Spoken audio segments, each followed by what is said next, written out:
Good morning all of you. आज हम लोग हिस्ट्री के जो क्लास 8 का चैप्टर था फ्रॉम ट्रेड टू टेरिटरी उसको कंटिन्यू कर रहे हैं पार्ट 3 में। पार्ट 1 और पार्ट 2 में मैंने आपको इस चैप्टर के बारे में इससे पहले की जो कहानी थी वो बताया कि किस तरह से यूरोपियनों का आगमन भारत में शुरू होता है, किस तरह से पुर्तगाली आते हैं, ब्रिटिश आते हैं, फ्रेंच आते हैं एंड डच आते हैं, और किस तरह से वो अपनी फैक्ट्री स्थापित करते हैं और किस तरह से 1600 ईस्वी में ईस्ट इंडिया कंपनी भारत आती है और किस तरह से वो अपने व्यापार को एक्सटेंड करने लगते हैं, उनको ज्यादा से ज्यादा जगह पर फैलाने लगते हैं और भारत में वो एक ईस्ट इंडिया कंपनी एक शक्तिशाली कंपनी के रूप में उभरता है। और किस तरह से मार्केट में जो कंपटीशन बढ़ती है उनको ब्रेक करने के लिए आपस में जो यूरोपियन पावर्स थे, जो यूरोप के कंट्री थे, वो किस तरह से आपस में युद्ध करते हैं और वो एक दूसरे के शिप्स को जलाते हैं या फिर उन पर अटैक करते हैं और किस तरह से आर्म्स के बदौलत, हथियार के बदौलत वो अपने ट्रेड को कंटिन्यू करते हैं, है ना। एंड देन हमने आपको सेकेंड पार्ट में बताया था East India Company in Bengal में किस तरह से ईस्ट इंडिया कंपनी आती है और वहां पर वो अपना किस तरह से व्यापार को एक्सपेंड करने लगते हैं। फिर मैंने आपको बताया कि किस तरह से बंगाल के नवाब, इसके पहले के पार्ट में मैं ये सब चीज बता चुका हूँ, एक शॉर्ट ब्रीफ कर देता हूँ क्योंकि ये सारी की सारी कहानी पीछे की कहानी से रिलेट है, इसीलिए उन चीजों के बारे में जानना हमारे लिए बेहद आवश्यक है। तो मैं बस एक शॉर्ट ब्रीफ बता दे रहा हूँ। फिर किस तरह से 1600 ईस्वी में ईस्ट इंडिया कंपनी एस्टेब्लिश होती है, 1651 ईस्वी में हुगली नदी के किनारे वो अपना कोलकाता में अपना पोर्ट स्थापित करते हैं, कह सकते हैं कि अपनी फैक्ट्री को स्थापित करते हैं और उसी पोर्ट में उससे पहले उनको बंगाल में टैक्स फ्री होकर के ट्रेड करने की अनुमति किस तरह से 1717 ईस्वी में फर्रुखियत उनको टैक्स फ्री करने का अनुमति देता है और किस तरह से उस फरमान का वो मिसयूज करते हैं और मिसयूज करते हुए वो पर्सनल ट्रेड के लिए वो जो फरमान जारी किया था, जो कंपनी का ट्रेड था, उसको पर्सनल ट्रेड में वो लोग चेंज कर लेते हैं। दैट मींस पर्सनल प्रॉफिट के लिए उस फरमान का यूज करते हैं और पर्सनली भी किसी भी तरह के टैक्स और रेवेन्यू को पे करने से वो मना करते हैं। तो मैंने ये सारी बातें पार्ट 1 और पार्ट 2 में फुल्ली ब्रीफ में बताया था और किस तरह से ये सब जो कारण थे वो बैटल ऑफ प्लासी की एक पृष्ठभूमि तैयार करते हैं, एक बैकग्राउंड तैयार करते हैं कि बैटल ऑफ प्लासी होगा ट्रेड की वजह से। दैट मींस अब क्या होता है कि बंगाल में मैंने बताया कि अलीवर्दी खान अपने आप को एक स्वतंत्र रूलर पेश करता है। दैट मींस अपने आप को घोषित कर देता है कि I am the independent ruler of Bengal और वो बंगाल का एक स्वतंत्र नवाब होता है और वो बंगाल का स्वतंत्र नवाब की इंडिपेंडेंट रूलर।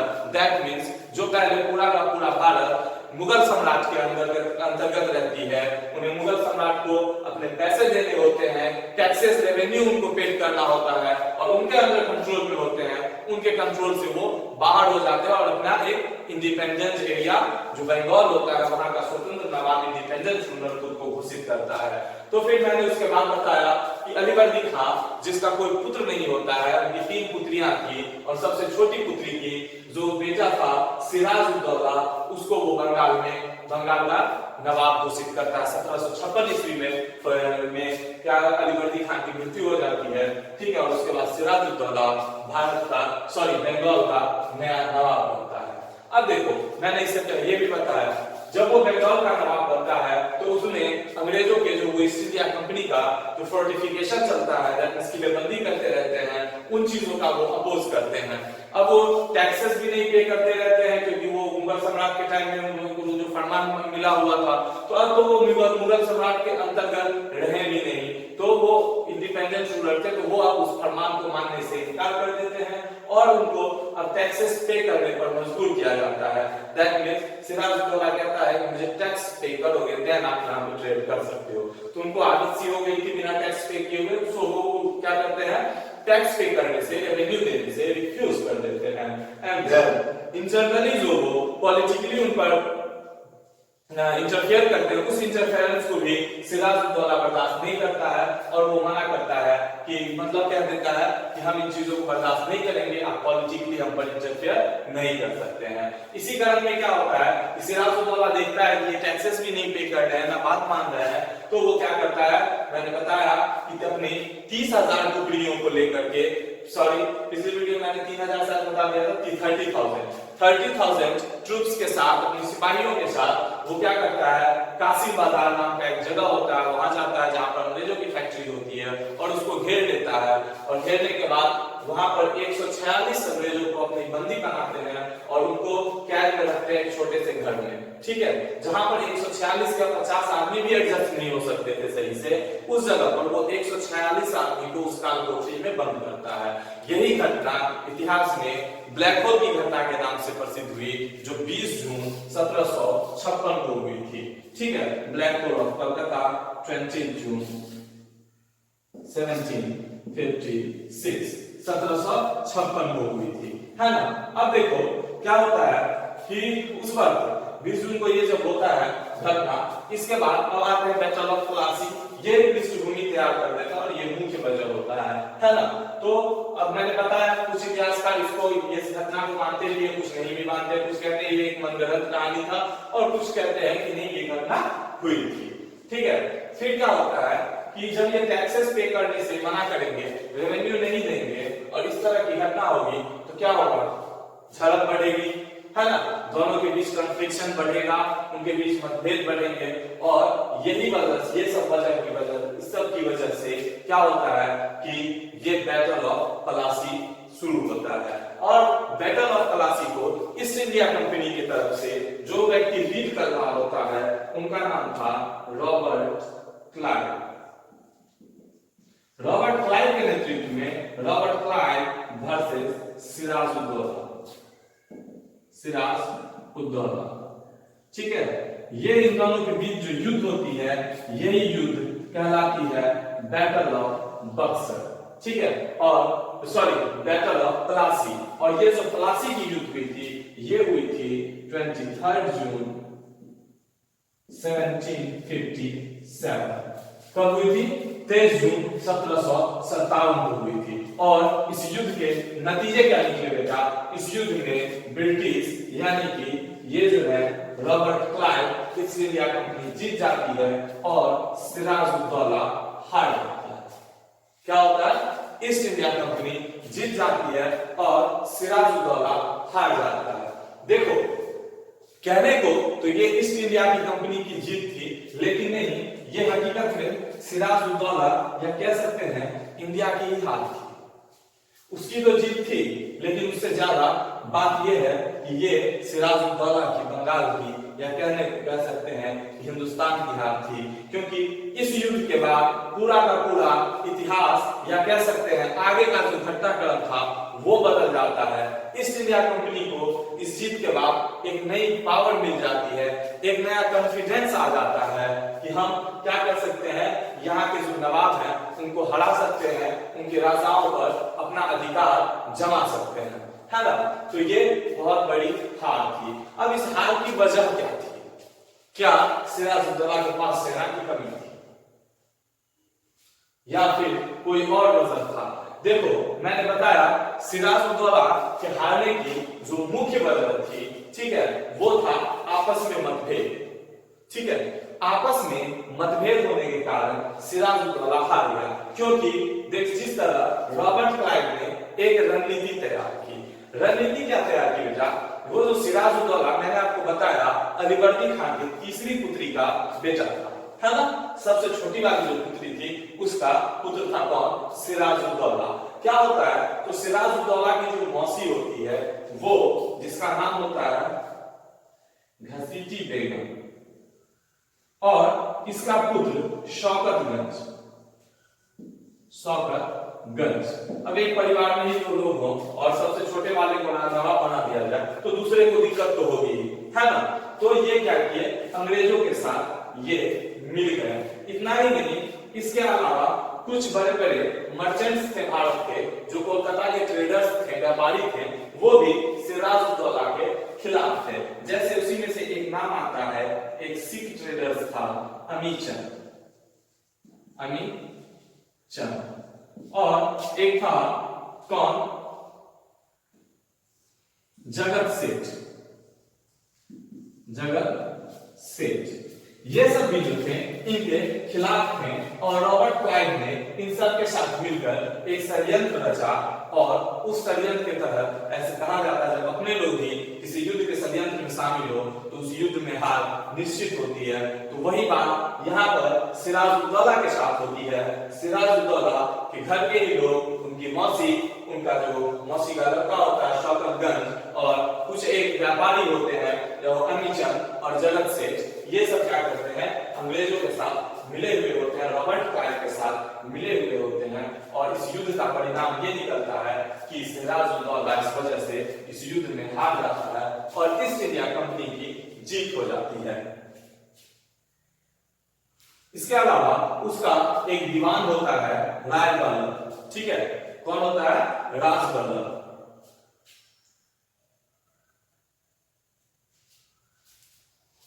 जो उसके दरबार का दीवान होता है राज बल्लभ, ये सब के सब किसके साथ मिले होते हैं, रॉबर्ट क्लाइव के साथ मिले होते हैं, और इन सब के मिली हुई षड्यंत्र के कारण ये सिराजुद्दौला हार जाता है और रॉबर्ट क्लाइव की जीत हो जाती है। ठीक है, जब रॉबर्ट क्लाइव ये चीज जीत जाता है तो वो क्या करता है, अब सिराजुद्दौला की जगह किसको, सिराजुद्दौला की जगह मीर जाफर को क्या बनाता है, वह बंगाल का नवाब बनाता है। तो अब जो नया नवाब बनाता है, न्यू नवाब ऑफ बंगाल, कौन, मीर जाफर। कौन बनता है बेटा, मीर जाफर। ठीक है, अब रुके, इतनी बात समझ में आ गई। देखो, बिल्कुल एक कहानी के तौर पर इसको समझो और बेहतर तरीके से समझ आएगी जब कहानी याद रहेगी। कहानी जो बचपन की दादी माँ की और नानी माँ की कहानियां याद होती थी, हर सुनते थे तो बड़े गौर से सुनते थे, उसी कहानी की तरह सुनो, पूरा का पूरा इतिहास क्लियर हो जाएगा और आपको समझ में आ जाएगा। और इतिहास पढ़ने का तरीका भी बेटा यही है कि कहीं ना कहीं हर एक घटना, हर एक इवेंट एक दूसरे से इंटरलिंक होते हैं, और जब तक कोई घटना एक दूसरे से इंटरलिंक नहीं होगी बेटा, आगे का जो प्रोसेस है, जो भी भविष्य में जो भी घटने वाला है, वो निश्चित ही हमारे वर्तमान से या फिर हमारे अतीत से संबंधित होती है ना। तो वही बात इतिहास में भी है। अब ये जो मीर जाफर कौन है, मीर जाफर जो नया बंगाल का नवाब बनता है, ये क्या करता है, ठीक है। अब क्या होता है, पहले हम समझ लेते हैं। मीर जाफर के बनने के बाद ही बैटल ऑफ बक्सर, आपने सुना होगा, पानीपत की पहली लड़ाई, और पानीपत कहते हैं प्लासी, ये बैटल ऑफ प्लासी की जो ये लड़ाई थी, इस लड़ाई के बाद दूसरा सबसे महत्वपूर्ण युद्ध जो होता है वो था बैटल ऑफ बक्सर। बक्सर का युद्ध, ठीक है। इतिहास में इसका बहुत ही इंपॉर्टेंट रोल है, किस तरह से है हम समझेंगे अभी, ठीक है। लेकिन अभी देखिए, अब क्या हुआ, जब वो प्लासी की युद्ध को जीत गए, तो प्लासी की युद्ध को जीतने के बाद बंगाल पर क्या हुआ, सीधा का सीधा ईस्ट इंडिया कंपनी का आधिपत्य हो गया, ठीक है। ध्यान रखिएगा, बैटल ऑफ प्लासी और बैटल ऑफ बक्सर में क्या अंतर है, वो जब हम बैटल ऑफ बक्सर को ब्रीफ करेंगे आप बेहतर तरीके से समझेंगे। अभी बैटल ऑफ प्लासी के परिणाम के संबंध में सिर्फ इतना ध्यान रखिए कि बैटल ऑफ प्लासी का परिणाम ये हुआ कि ईस्ट इंडिया कंपनी को बहुत सारे जगहों पर अब टैक्स फ्री होकर के, मतलब जो टैक्सेस फ्री उनको मुगल ने किया था और उसको ये नवाब सिराजुद्दौला ने मना कर दिया था, अब वो टैक्स फ्री होकर के बंगाल में कहीं भी शासन कर सकते थे, अपना ट्रेड कर सकते थे, किसी भी तरह का उनको चुंगी या टैक्स या रेवेन्यू उनको पे नहीं करना था। इसके अलावा बैटल ऑफ प्लासी जो हुआ, इसके तौर पर कहीं न कहीं ईस्ट इंडिया कंपनी का एक आंशिक रूप से, ठीक है, एक आंशिक रूप से इसलिए कह सकते हैं क्योंकि अभी भी पावर में नवाब थे, भले ही वो पपेट थे, एक कठपुतली थे, वो अंग्रेजों के हाथ की कठपुतली थे, बट पॉलिटिकली एक नवाब अभी भी बंगाल में नियुक्त हो रहा था। तो डायरेक्टली ईस्ट इंडिया कंपनी के हाथों में वो सत्ता नहीं गई थी, लेकिन ईस्ट इंडिया कंपनी का एक पपेट रूलर वहां पर स्थापित हो चुका था और कह सकते हैं कि काफी हद तक ईस्ट इंडिया कंपनी का बंगाल पर आधिपत्य हो चुका था। अब क्या होता है, बैटल ऑफ बक्सर, मैंने बताया बैटल ऑफ प्लासी के बाद नया नवाब मीर जाफर बनता है। कौन बनता है? मीर जाफर। ठीक है, तो क्या होता है, जब मीर जाफर नया नवाब बनता है तो मीर जाफर और अंग्रेजों के बीच मतभेद हो जाते हैं।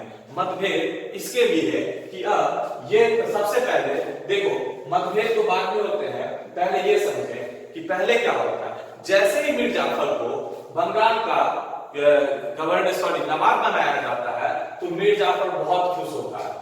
स्वाभाविक है, इतने बड़े प्रोविजंस की अगर सत्ता किसी को मिले तो उसे खुशी होगी, और वो खुशी उसको जो दिलाई किसने थी? रॉबर्ट क्लाइव ने, है ना। That means east India company के जो उस वक्त जो चीफ थे, मेन थे, रॉबर्ट क्लाइव, जिनके नेतृत्व में बैटल ऑफ प्लासी लड़ा गया था और जीता भी गया, वो उनसे बहुत खुश हुए। और मीर जाफर ने शुरू में ढेर सारे इनाम दिए। ईस्ट इंडिया कंपनी के जो भी बड़े बड़े ऑफिसर्स थे उनको बहुत सारे रुपए दिए। ठीक है, कह सकते हैं कि बंगाल का जो खजाना था वो खजाना समझिए खोल दिया गया उन लोगों के लिए, कि उनको बहुत सारे पैसे दिए गए, अनेक तरह से धन दिया गया। 24 परगना एक डिस्ट्रिक्ट है, वहां का भी जमींदारी राइट्स, मैंने इससे पहले बताया था, जमींदारी राइट्स, जहां के टैक्स कलेक्ट करने का पावर जो होता है वो ईस्ट इंडिया कंपनी को मिल गई थी। इसके अलावा बंगाल में बहुत सारे ऐसे डिस्ट्रिक्ट थे जहां के जमींदारी राइट्स मीर जाफर ने ईस्ट इंडिया कंपनी को दे दिए। अब क्या हुआ, स्वाभाविक है, जब आप किसी की कठपुतली बनोगे तो वो आपसे बहुत ज्यादा एस्पेक्ट रखेगा, बहुत ज्यादा उम्मीदें होंगी, तो वो बहुत सारी धनराशि अंग्रेज चाहते थे। और बाद में अंग्रेजों को लगने लगा कि हम जितना चाह रहे हैं मीर जाफर उन चीजों को उतना पूरा नहीं कर पा रहा है। इसके बाद मीर जाफर के पास भी एक दुविधा थी कि वो अंग्रेजों से अब तो उनसे टैक्स नहीं ले रहे थे, टैक्स फ्री ट्रेड करने के लिए बंगाल में कह दिया। इसके अलावा कई सारे डिस्ट्रिक्ट के जो है जमींदारी राइट्स भी उन्हें दे दिए। तो अब क्या होगा, कई सारे डिस्ट्रिक्ट के जो जमींदारी राइट्स भी दे दिए और टैक्स भी नहीं पे करना है, उसके बदले में एवज में फिर भी ईस्ट इंडिया कंपनी इनसे कुछ धनराशि या पैसे मांगते रहते थे। तो वो इन चीजों को नहीं दे पाते थे। तो धीरे धीरे क्या हुआ, दोनों में कंफ्लिक्शन बढ़ा, कंफ्लिक्ट हुआ और मतभेद होने लगा। और फिर मीर जाफर और ये अंग्रेज, ठीक है, ईस्ट इंडिया कंपनी, इन दोनों का मतभेद बहुत ज्यादा बढ़ गया। तब जाकर के बाद में Mir Jafar East India Company ने डिसाइड किया, क्या डिसाइड किया कि मीर जाफर का दामाद था, कौन था उसका दामाद था? सलील्ला मीर कासिम। कौन था बेटा? मीर कासिम। अब उन्होंने नया नवाब उसके दामाद मीर कासिम को बनाया। बात समझ में आ रही है? ठीक है, बिल्कुल कहानी के तौर पर देखिए, जैसे ही वो राजा बनेगा उसकी उम्मीदें बढ़ेगी, है ना। वो पहले तो अंग्रेजों ने इसे बनाया राजा, तो बदले में इन्होंने बहुत सारे उपहार दिए, बहुत सारे धन उनको दिए। अब फिर क्या हुआ कि अब इनकी इसके अलावा कई जगहों पर टैक्सेस फ्री होकर के ट्रेड करने का अनुमति पूरे बंगाल में इनको मिल गया। इसके अलावा जमींदारी राइट्स भी इनको कई डिस्ट्रिक्ट की मिल गई कि वहां के टैक्सेस भी यही कलेक्ट करके रखेंगे। इससे क्या हुआ कि बाद में इनकी रेवेन्यू कम होने लगी मीर जाफर की, और जैसे मीर जाफर की रेवेन्यू कम होने लगी, दैट मींस उस नवाब का जो इनकम था वो कम होने लगा, और बदले में ईस्ट इंडिया कंपनी उनसे ज्यादा पैसे की डिमांड कर रहे थे जो देने में ये सक्षम नहीं हो रहे थे। तो दोनों के बीच कंफ्लिक्शन हुआ और बाद में ईस्ट इंडिया कंपनी ने सोचा कि अब नया नवाब हम इसके दामाद मीर कासिम को बनाएं। ठीक है, मीर कासिम कूटनीति के तौर पर उसने वो सत्ता तो हासिल कर ली, लेकिन याद रखना बेटा, मीर कासिम एक साहसी और स्वाभिमानी था। ठीक है, स्वाभिमानी रूलर था। ठीक है, उससे भी ज्यादा दिक्कत मीर कासिम से अंग्रेजों को होने लगी। अंग्रेजों ने सोचा कि जिस तरह से पहले नवाब जीतने के बाद मीर जाफर को बनाया तो ढेर सारे उपहार मिले, बहुत सारे जिलों में की जमींदारी राइट्स हमें मिल गई, मीर कासिम भी कुछ ऐसा ही करेगा। जैसे नया नवाब बनाएंगे तो ये फिर मुझे बहुत सारे पैसे देगा, बहुत सारी धनराशियां देगा, बहुत सारे राइट्स देंगे। ठीक है, लेकिन ऐसा मीर कासिम नहीं करता है। ठीक है, मीर कासिम इस तरह से ऐसा नहीं करता है। और इतना ही नहीं, मीर जाफर जो था ठीक है। मीर जाफर से जब कॉन्फ्लिक्ट हुआ तो मीर जाफर ने तो ये किया। इसके अलावा मीर जाफर ने क्या किया कि मीर जाफर के दरबार में याद रखना राय दुर्लभ नाम का एक मंत्री होता है, ठीक है, जो ईस्ट इंडिया कंपनी का बहुत ही बड़ा समर्थक होता है। दैट मीन वो उसको ईस्ट इंडिया कंपनी की समर्थन करते हैं। तो उसके बाद मीर जाफर ने जब कॉन्फ्लिक्ट होने लगा ब्रिटिशर्स के साथ, ईस्ट इंडिया कंपनी के साथ, तो उन्होंने ये जो राय दुर्लभ था इसको भी मंत्री पद से हटा दिया, ठीक है। तब जाकर के जब कॉन्फ्लिक्ट बहुत बढ़ी तो उन्होंने क्या किया, मीर कासिम को वहां का नेक्स्ट सक्सेसर या फिर नवाब बनाया। और मीर कासिम से जो उम्मीदें इन्होंने जो चीजें मीर जाफर के समय में देखी थी वही उम्मीदें कहीं ना कहीं ईस्ट इंडिया कंपनी इनसे लगा बैठे थे मीर कासिम से। जबकि मीर कासिम कूटनीति के तौर पर एक तरह से कुटिलता ही थी उनकी, कि कुटिलता के साथ उन्होंने नवाब की गति तो अपनाई, लेकिन बाद में उन्होंने क्या किया कि वो एक साहसी और स्वाभिमानी था, तो उसने क्या किया, जितने सारी उम्मीदें अंग्रेजों को थे कि नहीं फिर से मुझे धनराशियां मिलेंगी, कई सारे टैक्सेस फ्री स्टेट्स और मिलेंगे और भी प्रोविजन हमें दिए जाएंगे या फिर बहुत सारे राइट्स दिए जाएंगे, वो सब चीजें मीर कासिम उनको नहीं दे रहा था, ठीक है। और इतना ही नहीं,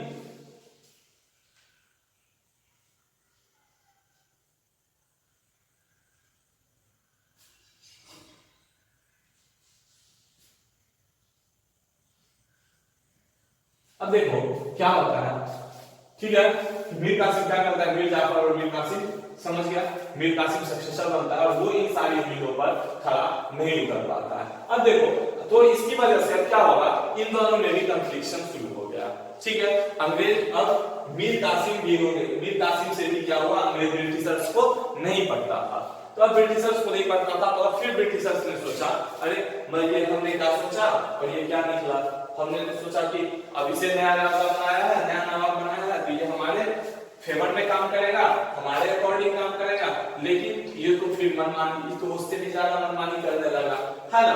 इतना ही नहीं, देखो क्या होता है, जब भी कोई शांति समझौते के लिए या फिर ऐसे बातचीत करने के लिए जो उनका जो इंटरनल मुद्दा होता है, चाहे वो इकोनॉमिकली कोई बातें हो कि उनको क्या क्या राइट्स दिए जाए या न दिए जाए, उसके लिए मीर कासिम के द्वारा जो भी लोग भेजे जाते थे बातचीत करने के लिए, जो कह सकते हैं उनका जो संदेश वाहक होता था, मैसेंजर होता था, उनको उनके साथ ब्रिटिशर्स ईस्ट इंडिया कंपनी गलत व्यवहार करने लगी, ठीक है, उनके साथ वो मिसबिहेव करने लगी। इसके बाद उन लोग मतलब मीर कासिम को शाह आलम, इसके बाद शाह आलम जो था उस वक्त, ठीक है, मुगल एम्पायर था, ठीक है, बक्सर के युद्ध के बाद शाह आलम कौन था, शाह आलम मुगल एम्पायर था, मुगल एम्पायर, मुगल सम्राट कौन था, शाह आलम।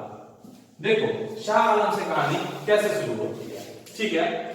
अब क्या किया, अंग्रेजों ने देखा ये इन चीजों की मनमानी नहीं कर रहा है, तो फिर इसने सोचा क्या कि जो फरमान हमको फर्रुखसियत के द्वारा मिला हुआ था, दैट मींस मुगल एम्पायर के टाइम में 1717 ईस्वी में मिला हुआ था, अगर ये बंगाल फिर से मुगल एम्पायर के अंदर आती है तो मुझे फिर वो राइट्स मिलेगा, क्योंकि मीर कासिम मैंने बताया बहुत ही शासी था। तो अंग्रेजों ने सोचा कि इस पर दबाव बनाया जाए और ईस्ट इंडिया कंपनी ने इस पर दबाव बनाया और इसने मुगल एम्पायर को मानने के लिए उसको मजबूर किया। उधर मुगल एम्पायर जो थे शाह आलम, उनको भी उकसाया, ठीक है, उनका जो सिक्का था उनका सिक्का बंगाल में चलवाया या फिर चलवाने को मजबूर किया। सिक्का चलवाना दैट मींस उनका सिक्का चलेगा, पता है ना, सिक्का चलना मतलब उसका राज चलना, ये भी था। और दूसरा बात ये था कि जहां का जो सक्सेसर होता है वहां का अगर सिक्का उसके नाम से चल दिया दैट मींस वहां पर उसका रूल है। तो मुगल एम्पायर जो था शाह आलम, उसका भी सिक्का चलवाया। अब क्या हुआ, दोनों में कॉन्फ्लिक्ट होने लगा, है ना, कॉन्फ्लिक्शन और भी बढ़ गई, मतभेद और भी बढ़ गए। अब कहीं ना कहीं अंग्रेज भी वही काम कर रहे होंगे और ये जो थे नवाब, ये भी दोनों के दोनों कोई ना कोई ऐसे काम कर रहे होंगे जिससे दोनों को दिक्कत हो रही होगी। तो आप देख रहे हो कि अंग्रेज क्या कर रहे हैं, शाह आलम मुगल एम्पायर को मानने पर इसको मजबूर किया, वो इस तरह की रणनीति बना। इसके अलावा इनके जो भी मैसेंजर अंग्रेजों के पास जाते थे उनको वो क्या करते थे, उनके साथ मिसबिहेव करते थे, गलत बिहेव करते थे। बदले में मीर कासिम ने क्या किया, ब्रिटिशर्स की हत्या की। ठीक है, अब जो ब्रिटिशर्स आते थे, जो उसके मैसेंजर होते थे, उनको क्या किया, इन्होंने मार दिया। ठीक है, अब दोनों के बीच मतभेद और भी बढ़ गए। इतना ही नहीं, मीर कासिम आपको बताया कि साहसी था, स्वाभिमानी था, वो उन चीजों को समझते थे और चतुर भी था। उसने क्या किया, जिस शाह आलम का सिक्का इन्होंने चलवाया, तो कहीं ना कहीं, ठीक है, मुगल एम्पायर को भी ईस्ट इंडिया कंपनी से खतरा था, क्योंकि 1757 की जो नक्सल की प्लासी का जो बैटल हुआ था, उसमें इन्होंने देखा कि किस तरह से प्लासी के युद्ध में ईस्ट इंडिया कंपनी ने ये बंगाल के नवाब को हरा दिया, तो अब उन्हें भी कहीं ना कहीं खतरा महसूस होने लगी। उसी वक्त, जिस वक्त मीर कासिम बंगाल का नवाब था, उसी वक्त अवध का नवाब था शुजा-उद-दौला। अवध का नवाब था कौन, शुजा-उद-दौला। कंफ्यूज मत होना मेरा, सिराज-उद-दौला जो था वो बंगाल का नवाब था और वो इससे पहले था, है ना, मतलब बैटल ऑफ प्लासी के टाइम में। और ये शुजा-उद-दौला था जो अवध का नवाब था। अक्सर लोग सिराज-उद-दौला और शुजा-उद-दौला में कंफ्यूज हो जाते हैं, तो ये कंफ्यूजन नहीं रखिएगा। शुजा-उद-दौला अवध का नवाब था, ठीक है, बक्सर के टाइम में। तो मीर कासिम ने मुगल एम्पायर शाह आलम और शुजा-उद-दौला, इन तीनों के साथ एक कोलैबोरेशन कर लेता है, दैट इज एक गठबंधन बना लेता है, और तीनों क्या हो जाते हैं, एक हो जाते हैं। क्योंकि उसका कारण क्या था, कहीं ना कहीं मुगल एम्पायर, आपको पता है कि औरंगजेब के बाद धीरे धीरे कमजोर पड़ना शुरू हो गई थी, और इनको खतरा सबसे ज्यादा किनसे दिख रहा था, ब्रिटिशर्स से। क्यों, क्योंकि प्लासी की बैटल के बाद बाकी जो कंपनियां थी, अलग देश के यूरोपियन, अलग दूसरे जो यूरोपियन पावर्स थे, वो क्या हुए, वो अपनी उस प्रतिष्ठा को वहां पर कायम नहीं कर पाए। क्यों नहीं कर पाए, क्योंकि वो जाने, उन्होंने उस युद्ध में देखा कि जो पूरे के पूरे बंगाल के नवाब को हरा सकता है, दैट मींस वो पावरफुल है, सिंपल। तो उनके पावर को देखते हुए बाकी जो फ्रांसीसी थे, फ्रांसीसी भी बंगाल छोड़ दिए थे, प्लासी के बाद ही फ्रेंच ने भी बंगाल को छोड़ दिया था। तो उस पर पूरा का पूरा एक तरह से बंगाल पर अधिकार तो हो गया था किसका, ईस्ट इंडिया कंपनी का। तो उन्होंने देखा जब इतने बड़े प्रोविजंस को इन्होंने अपने एक्वायर कर लिया, तो कहीं ना कहीं मुगल एम्पायर को भी ये डर सता रही थी, उन्हें भी ये चिंता हो रही थी कि ये भारत पर अधिकार कर ले, कभी दिल्ली सल्तनत पर आकर अधिकार कर ले। और अवध का जो नवाब था, उसका भी बेटा अपना एक मकसद था। अवध का नवाब अपना ताकत बढ़ाना चाहता था, अपने प्रोविजंस को बढ़ाना चाहता था। तो वो सोचा कि हम बंगाल के नवाब के साथ अगर कोलैबोरेशन कर लेते हैं और 3 बड़ी सेनाएं यहाँ पे मिल जाएंगी, ठीक है, तो उन्हें यकीन था कि हम अंग्रेजों को हरा देंगे, और इसके बाद अवध नवाब वो भी अपना पावर को एक्सपेंड कर पाएगी। मुगल एम्पायर का जो टाइम था, या फिर कह सकते हैं उसका जो पावर था, वो भी बचा रह जाएगा, और मीर कासिम, जिसको ईस्ट इंडिया कंपनी को बंगाल से भगाना था, उनके लिए सुनहरा अवसर था। तो ऐसा सोच करके इन तीनों ने आपस में क्या किया, कोलैबोरेट किया, कोलैबोरेशन किया, गठबंधन बनाया, और इसके बाद ये तीनों मिलकर के क्या करते हैं, अंग्रेजों के विरुद्ध युद्ध की घोषणा कर देते हैं। ईस्ट इंडिया कंपनी के विरुद्ध वो अंग्रेज युद्ध की घोषणा करते हैं, और 23 अक्टूबर